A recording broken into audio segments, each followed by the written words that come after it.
আসসালামু আলাইকুম। আজকে তৈরি করব সাদা গরুর মাংস ভুনা। এটি খেতে যতটা মজা হয়, এটা রান্না করাটা ঠিক ততটা সোজা।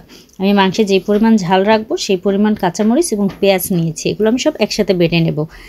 এটা একেবারে মিহি করার দরকার নেই, আপনার ইচ্ছে হলে আদা থেতো করে নিলেও পারেন, আর যদি কেউ ব্লেন্ড করতে চান সেটাও করতে পারেন। কিন্তু আমি মনে করি এই মাংসের জন্য পেঁয়াজ এবং কাঁচামরিচটা বেটে নিলেই সবচেয়ে বেশি ভালো হয়। আর এখানে ঝালের পরিমাণটা বেশি হয়, সেজন্য একটু মরিচের পরিমাণটা বাড়িয়ে নেবেন। আমি এখানে 700 গ্রাম গরুর মাংস নিয়েছি এবং আমার বাটা পেঁয়াজ এবং কাঁচামরিচ দিয়ে দিচ্ছি। তারপরে দেব আদা বাটা, এখন দেব রসুন বাটা, তারপরে দেব গরম মশলা, আস্ত গরম মশলা দিয়ে দিচ্ছি। এখন দেব সামান্য জয়ত্রী, আমি জয়ত্রী দিয়ে দিচ্ছি। তারপরে দেব স্বাদ অনুযায়ী লবণ। এখন দেব ধনিয়ার গুঁড়া, তারপরে দেব গরম মশলা গুঁড়া, এখন দিচ্ছি জিরা গুঁড়া, তারপরে দেব সাদা তেল। আমি সাদা তেল দিয়ে সম্পূর্ণ মাংসটা খুব ভালো করে মেখে নেব। এটা হাত দিয়ে করারই চেষ্টা করবেন, কারণ হাতের কাজ আর চামচের কাজ কখনোই এক হয় না। তো আমি এটা খুব সুন্দর করে ভালো করে এটা মেখে নিচ্ছি, যেন মশলাটা মাংসের গায়ে ভালো করে লেগে যায়।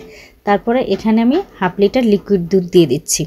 দিয়ে এটা আমি আরেকটু সময় মেখে নেব। নিয়ে এটা আমি 40 মিনিটের জন্য রেখে দেব।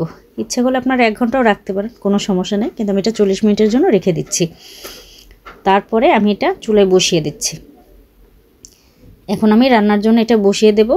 প্রথমে আমি হাই হিটে এটা দিয়ে দিচ্ছি। তারপরে যখন বলক উঠে এসেছে, এখন আমি চুলার আঁচটা একটু কমিয়ে দিয়েছি এবং একটু নেড়ে দিয়েছি। তারপরে আবার ঢেকে দেব। এটা বারবার ঢাকনা উঠিয়ে নাড়ার কোনো প্রয়োজন নেই, কারণ যেহেতু এটা এখানে কিছুটা দুধ দেওয়া হয়েছে, তার উপরে আবার মাংসের থেকে একটু পানি ছেড়ে দেয়, সেজন্য আমি একেবারেই যখন সেদ্ধ হয়ে আসবে তখনই আমি এটা ঢাকনাটা উঠিয়ে দিয়েছি। আমার রান্না শেষ হওয়ার ঠিক 10 মিনিট আগে আমি পেঁয়াজ বেরেস্তা দেব এবং 10 মিনিট এটা আমি একটু জাল করে নেব। তারপরে এটা আমি এখন নামিয়ে নেব। এটা পোলাওর সাথে বা রুটির সাথে বা পরোটা, এটা খেতে খুবই ভালো লাগে। আপনারা এটা বাসায় করে দেখবেন, আশা করি ভালো লাগবে।